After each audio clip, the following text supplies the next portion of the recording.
Bonjour à tous, on se retrouve enfin pour cette nouvelle vidéo. Je suis très heureuse d'être avec vous, j'espère que votre été se passe bien. J'ai été un petit peu absente ce dernier mois puisque j'étais en congé tout simplement et j'espère que vous avez pu en faire autant. J'ai une fin de mois de juillet aussi très chargée dans les accompagnements. Je vous avais laissé un petit mot sur l'onglet communauté, donc les personnes qui me suivent et qui sont abonnées à cette chaîne ont dû voir passer le message. Pour les autres, si vous n'êtes pas abonné, que vous ne recevez pas les notifications, je vous invite à désenclencher la petite cloche et ensuite à la réactiver pour être sûr de ne rien louper. Je suis en joie à l'idée de vous partager ce nouveau contenu. J'espère que vous y trouverez des réponses et des clés nécessaires pour bien cheminer, bien avancer sur ce mois de septembre 2024. Petite parenthèse, si toutefois il y avait de la pub sur cette vidéo, sachez que ça ne tient pas à moi, je ne suis en aucun cas rémunérée par YouTube pour ce que je vous offre. Pour toute question sur les accompagnements que je propose, n'hésitez pas à consulter le site internet qui se trouve dans la description sous cette vidéo. Et sans plus attendre, on part avec une partie canalisation, puis un petit tirage de cartes. C'est parti. Alors, pour ce mois de septembre 2024, la première sensation qui vient, c'est qu'on nous dit qu'on va être vraiment observé, dans le sens où je sens une forme d'excitation de l'autre côté. Il y a comme du suspense par rapport à tout ce qui va se mettre en place. Et on sent qu'il va y avoir quand même, j'ai le mot épreuve qui revient pas mal. On est attendu. On me parle d'un grand saut au niveau des énergies, au niveau quantique, des recalibrages nombreux. À la demande de certains, visiblement, c'est comme si enfin les demandes de certains étaient entendues et qu'il y a des choses importantes qui se préparent. Et vous allez voir dans la matière des transformations nombreuses par rapport à des faits que vous attendez, que vous demandez pour certains depuis longtemps. À titre individuel, mais à titre collectif aussi. Encore des mises à l'épreuve sur la notion de conflit, visiblement, sur ce mois de septembre 2024, donc concernant les conflits qu'on connaît déjà sur la sphère, sur notre planète Terre, mais aussi dans nos intériorités, dans nos foyers, dans nos familles, dans notre sphère sociale, dans notre sphère professionnelle également. Ils nous disent tout domaine confondu, il va y avoir une forme d'ébranlement qui va voir le jour et qui va se manifester concrètement dans la matière. Des débordements nombreux. Alors, est-ce qu'on nous parle de débordements d'eau, de colère? On me dit de colère, dans l'émotionnel. Beaucoup de débordements dans les émotions, visiblement. Des mensonges à l'encontre de vous, de la manipulation par rapport à vos systèmes de croyances. Ils savent très bien, dans ceux qui vont essayer de nous manipuler, ils savent très bien comment nos systèmes de croyances fonctionnent, et du coup, ils vont s'appuyer sur leurs propres connaissances pour établir des liens de causalité et nous faire penser que nous sommes la cause des problèmes et nous rendre responsables de ce qui se passe. Il va y avoir vraiment des gens qui vont être pointés du doigt, nous allons être pointés du doigt, et on va un peu nous culpabiliser visiblement sur certains faits. Des faits sociaux, on me dit.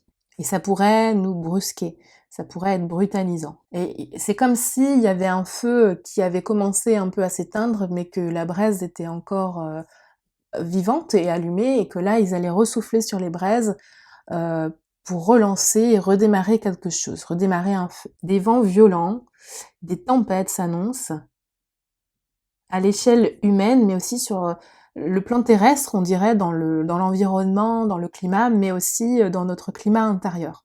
On va essayer de nous plonger, on me dit, dans une forme de morosité, et en fait, on nous dit que cette vague qui arrive, ou c'est toute cet égrégore qui arrive, ça va être là, en fait, pour initier une forme de mouvement, une forme d'enclenchement. J'ai cette notion d'enclenchement. Tenez bon, accrochez-vous, ça vaut le coup, tout ce qui va être vécu par la suite. Ok. Alors, est-ce qu'on peut aller plus en profondeur dans les faits qui pourraient se dérouler du point de vue de la France, par exemple? Alors moi, je vois quand même des formes de manifestations dans le climat social, hein, avec des personnes des groupes de personnes qui se retrouvent pour hausser le ton et élever la voix. Donc ça peut être des manifestations dans la rue, et ça pourrait être brutal. Et je pense que ça s'annonce, on me montre le 25, on me montre plutôt la fin du mois à découler sur début octobre. J'ai l'impression que, ouais, à partir de mi-septembre jusqu'à mi-octobre, il va y avoir une espèce de période un peu charnière où on pourrait tomber effectivement dans ce genre de scénario. Alors c'est très bizarre, j'ai des gens qui font leurs courses et qui dévalisent des rayons. J'ai des mouvements de précipitation. Je vois vraiment une personne dans un étalage qui va très vite et qui prend des choses et on me montre, une seringue. J'ai l'impression que, il va y avoir quand même sur le plan sanitaire certainement des choses qui vont être mises sur la table, des mesures, du repos. Il va falloir vraiment s'épargner, essayer de rester au maximum sur la vague sur laquelle vous surfiez pendant les vacances pour continuer et ne pas vous laisser déraciner par rapport à ce qui va se passer. Mais là, on montre un bulldozer, hein. C'est comme si tout de suite on nous remettait dans des énergies très denses, on se sent vraiment englué. L'idée, ça va être d'essayer de créer un état de séparation avec cette forme d'égrégore qui va se matérialiser potentiellement. Et voilà, pour rester intact, ils me disent, dans votre état brut, dans l'essence brut, au sens sans filtre, au sens sans filtre, c'est-à-dire et laisser émaner votre lumière telle qu'elle est, de manière pure et brute, sans déformation. En fait, il me montre que c'est toute notre sphère mentale, notamment la partie de l'émotionnel qui génère des questionnements, voilà, c'est tout ce brouhaha qui vient déstabiliser et qui vient opacifier votre clarté mentale. Et c'est ça pour eux la lumière, c'est ce noyau vibratoire, pure essence, c'est l'étincelle de lumière, source de laquelle nous sommes tous issus et que nous portons tous. Nous avons tous un fragment source en nous. Et l'idée, c'est de, malgré tous ces événements, ou plutôt grâce à tous ces événements, de donner libre accès à cette lumière et enfin lui permettre de rayonner. J'ai l'impression qu'on me parle du décès d'un chanteur. Alors je ne sais pas qui, mais on parle du décès d'un chanteur, qui est déjà assez âgé visiblement, américain. Ok. J'ai le mot ministre qui revient, ministre, ministère, donc est-ce que enfin le président français nomme un premier ministre?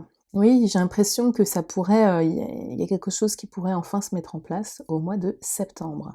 J'ai l'impression qu'il y a du mouvement sur cette notion de ministre d'une manière générale, donc voilà, est-ce qu'il y a des changements de poste?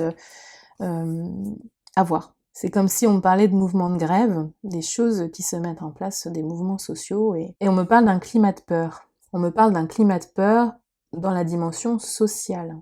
On me montre les ressources premières, on me montre les systèmes d'énergie, on me montre le gaz, on me montre l'eau, on me montre tout ce type de ressources. Je sais pas si c'est pour nous dire qu'il va y avoir des problématiques ou des augmentations de prix par rapport à toute la gestion, tout le traitement de ces ressources-là. Ouais, j'ai des débordements d'eau, hein. Le climat, ça va encore s'accentuer, toutes les problématiques, notamment avec des soucis d'inondation, glissement de terrain, beaucoup d'eau. On me parle d'une bactérie et on me montre des enfants jouant dans une cour d'école. J'ai la sensation d'un germe, de voir une forme un peu larvée sous la peau de quelqu'un. Donc est-ce qu'il y a des épidémies? Est-ce que c'est des épidémies de Galles? Est-ce que c'est des choses qu'on connaît déjà? Est-ce que c'est un autre type de parasite ou autre? Je ne sais pas. Mais on me montre ça. Donc est-ce qu'on nous parle d'épidémie dans les écoles? Est-ce qu'on nous parle d'une épidémie et de mesures prises dans des écoles pour éviter que les enfants soient touchés? Je ne sais pas exactement, mais c'est ce qu'on me montre. Est-ce qu'on informe les enfants sur des risques pathogènes en lien avec cette fameuse variole dont on entend parler? Est-ce qu'il y a des mesures qui sont en questionnement, en discussion pour les mettre en place directement dans les écoles? On parle de quarantaine de gens placés en isolement, très certainement en lien avec ce qu'on vient de dire. On parle de centres de dépistage, comme si les gens, en fait, vous savez, je vois des petits chapiteaux qui se montent dans la rue et des petites structures comme ça qui se lèvent et les gens, j'ai l'impression qu'ils vont se faire tester. Je sais pas si c'est le coco, je sais pas si c'est autre chose, mais il y a comme quelque chose comme des petits campements qui se forment où les gens viennent se faire tester. Ok, est-ce qu'on a d'autres choses pour le mois de septembre 2024, pour cette rentrée? Moi j'ai des gens furieux, j'entends furieux. Bon, il y a des gens, je sais pas si c'est en lien avec ce qu'on vient de voir, j'ai l'impression qu'il y a certaines personnes qui vont être extrêmement mécontentes des mesures qui vont être prises. J'ai l'impression de voir des gens extrêmement privilégiés et qui continuent à profiter de la vie parce qu'ils sont pas touchés par ça, et j'en vois d'autres à qui on demande des comptes, vous devez faire ci, vous devez pas faire ça, etc. On sent un décalage et potentiellement de la friction entre ces deux univers-là, par rapport à des mesures qui pourraient être prises. Il y a des grandes inégalités par rapport aux mesures qui seront prises, visiblement. On nous dit, il faut pas désespérer par rapport à ce qu'on nous dit, il faut envisager la suite sereinement. Si vous vous situez dans votre axe, vous ne devriez pas rencontrer d'encombre. On vous demande de rester aligné. On vous demande de ne pas reproduire peut-être des choses que vous regrettez dans les choix qui ont été faits maintenant il y a quelques années suite à une première pandémie qu'on a connue. Soyez sûr de vous. Ne rentrez pas dans la colère, hein, quoi qu'il arrive. Parce que je vois vraiment des gens qui ont envie d'en découdre.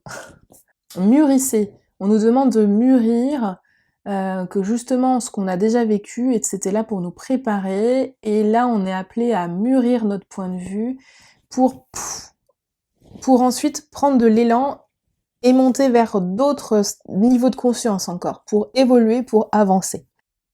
J'ai un métronome qui s'affole, et ça, je pense que ça nous annonce un rythme assez intense, du coup, très certainement. Mais à côté de ça, on me montre une personne en position comme ça, très sereine, dans son axe, et bien enracinée.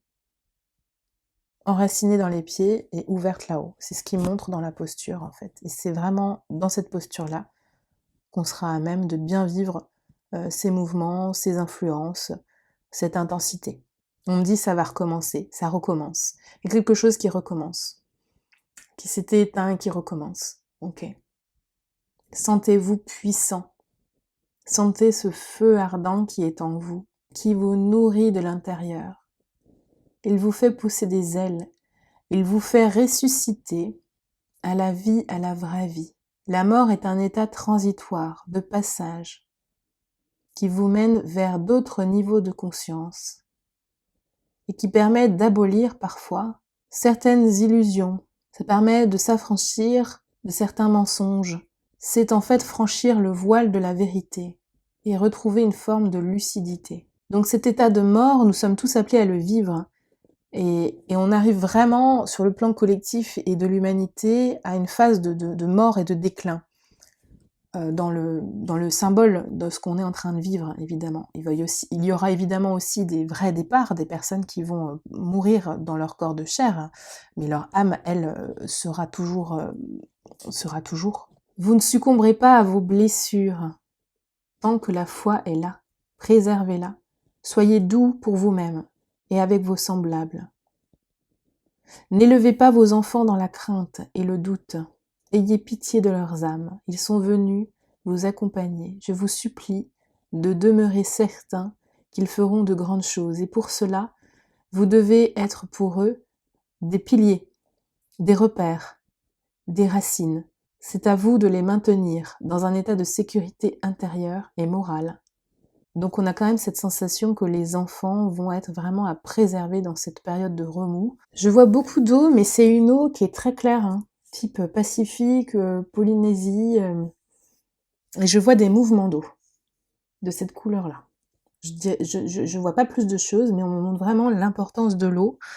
Est-ce qu'il va y avoir des régions qui vont être particulièrement touchées par les fameux débordements dont on a parlé? On me parle de crop circle.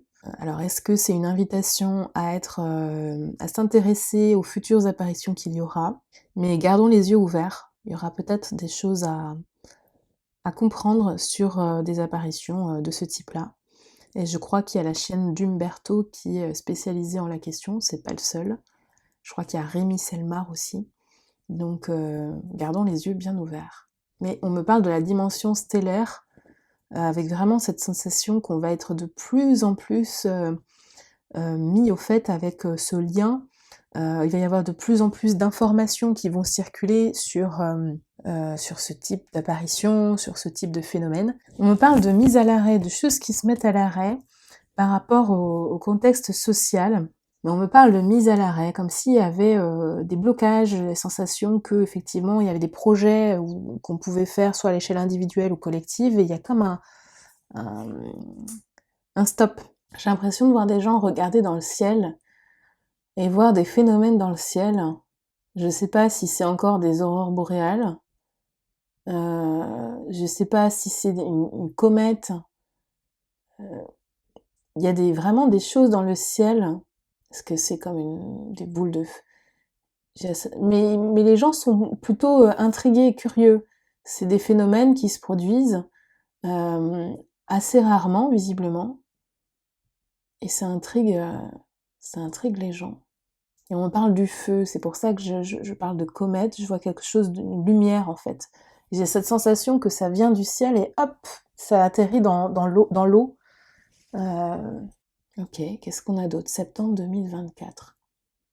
Je vois encore cette eau très bleue, et je vois comme une grosse vague. Voilà, je sens l'océan, je sens qu'il y a quelque chose au niveau de l'eau qui se prépare, au niveau de l'océan, et c'est une eau très bleue.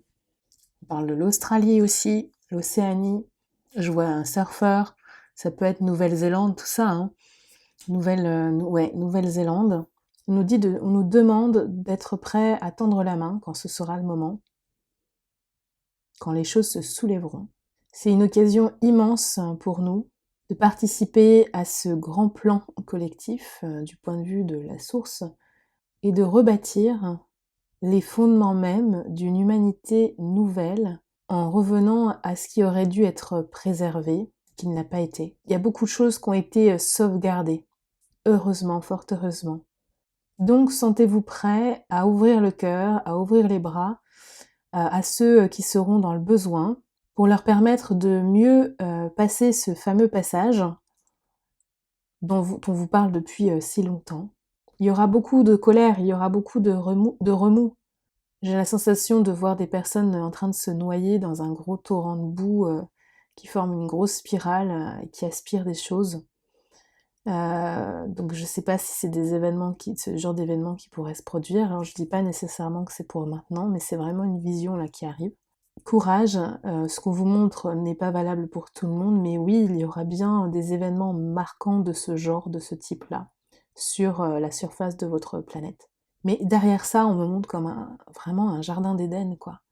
C'est comme s'il y avait cette sensation qu'on basculait après ce type d'événement apocalyptique on plonge vraiment dans quelque chose de tellement doux dans la vibration et de paradisiaque. Je vois comme une cascade d'eau, une eau qu'on n'a jamais connue tellement elle a l'air pure. Je vois un ciel qui n'est pas bleu mais qui tire sur des roses, des couleurs pastel. Je vois des papillons, je vois une végétation luxuriante, je vois une faune, une flore sans pareil, me disent-ils, sans pareil.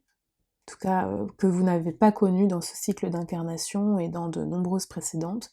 Il faut remonter, ils me disent, ils me parlent de l'Atlantide, on me parle de la Lémurie, des paradis engloutis. Voilà.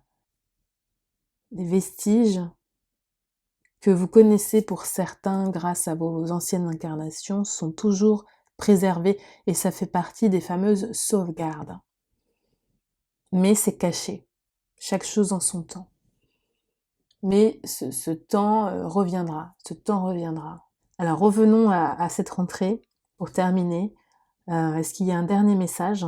Il me parle de phénix, et je vois le phénix qui ouvre ses ailes et qui bat des ailes. Alors je sais qu'on en avait déjà parlé, je vous recommande la lecture du livre de No Eyes, qui est une chamane indienne qui a vécu, hein, c'est une histoire vraie, et qui avait des visions et qui a annoncé des choses il y a très longtemps, qui se sont produites et qui continuent de se produire. Et le titre de ce livre, c'est L'envol du phénix. Il y a des temps bien particuliers qui sont inscrits, qui sont consignés dans ce livre, prophétisés dans ce livre, et ces temps-là, nous y arrivons.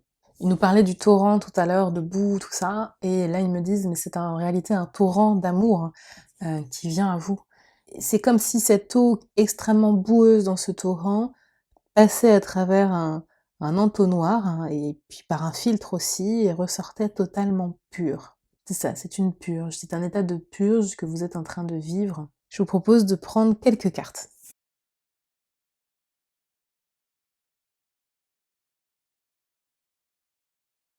J'ai pris très peu de cartes, mais je trouve qu'elles parlent extrêmement bien. Si on prend cette ligne de lecture avec l'oracle du sixième sens, on nous annonce ici une forme de mouvement. Le déménagement, bien souvent, on prend des vieilles affaires, on met tout dans des cartons et on se déplace avec. Et là, c'est un petit peu l'idée, c'est comme si on ressortait des vieux dossiers et que quelque chose était dans la préparation. On prépare un mouvement. Avec cette deuxième carte qui confirme ce mouvement-là d'expansion avec la grossesse, comme s'il y a quelque chose qui était, en train de croître de plus en plus, qui allait prendre de plus en plus de place, avec pas mal de discussions, de désaccords, de conflits même, des gens qui ont des difficultés à s'entendre, à trouver un accord sur une problématique liée à la santé. Ça ressort ici avec la carte de la maladie, donc ça peut nous parler de virus, de pathogènes. On sent que le narratif va être orienté vers la notion de danger, vers la notion de risque, vers la notion de peur. C'est vraiment tout ce qui est ressorti en canalisation. Et par ailleurs, nous avons à nouveau cette notion d'eau très bleue qui revient sur cette carte-là, avec la notion de danger. Donc à garder à l'esprit. J'ai ensuite demandé quels allaient être les besoins qu'il allait falloir écouter et honorer durant cette période de rentrée pour essayer de vivre au mieux les choses. La première carte qui est ressortie, c'est la notion de chakra couronne. C'est celui qui se situe au-dessus de votre crâne, qui permet de connecter directement aux énergies cosmiques et de favoriser donc leur descente afin d'être vraiment bien abreuvé par ces grands courants qui nous animent, qui sont aujourd'hui intenses mais tellement nourrissants, qui peuvent nous donner accès à notre guidance individuelle, mais qui peut aussi nous permettre de connecter à la guidance collective, comme on le fait aujourd'hui à travers ces vidéos. Donc vous êtes tous en mesure de recevoir des informations et on vous demande de bichonner ce chakra-là. C'est vraiment la porte d'ouverture pour percevoir, pour entendre, pour connecter tout simplement, dans le ressenti aussi, à ce qui pourrait advenir. Et au-delà d'être dans la prévoyance ou dans la prédiction, c'est surtout aussi pour être à l'écoute de vos propres besoins à vous. Deuxième besoin clé, le champ des possibles. Cette carte, elle est là pour nous dire qu'il y aura des choix à poser. Que sans ça, il sera difficile pour bon nombre d'entre nous d'avancer et d'être cohérent avec notre voie intérieure. Ça peut impliquer parfois des choix difficiles, des choix cruciaux à mettre en place dans la matière, des choix qui vont parfois créer des zones de rupture avec des membres soit de votre famille proche, soit avec votre travail, soit avec voilà, tout ce qui vous entoure directement. Ces choix influenceront pour vous le scénario futur. Au-delà des besoins, j'ai demandé une clé pour ce mois de septembre 2024, une clé pour cette rentrée. On nous parle d'amour propre. Là, c'est vraiment une carte qui nous ramène à notre dimension solaire et qui nous invite à être dans la confiance par rapport au choix peut-être qu'on aura fait, à la confiance aussi par rapport à ce qu'on émane, ce qui rayonne de nous, par rapport à nos qualités, par rapport à notre savoir-être. On nous parle d'assurance, on nous parle aussi de loyauté par rapport à ce que l'on est, ne pas faire de choix aussi à contre-cœur, c'est ce que j'entends. Voilà, cette vidéo est terminée, j'espère de tout cœur que ce contenu vous aura apporté des clés, je vous souhaite une merveilleuse rentrée, je suis avec vous et on se retrouve très bientôt. Je vous embrasse.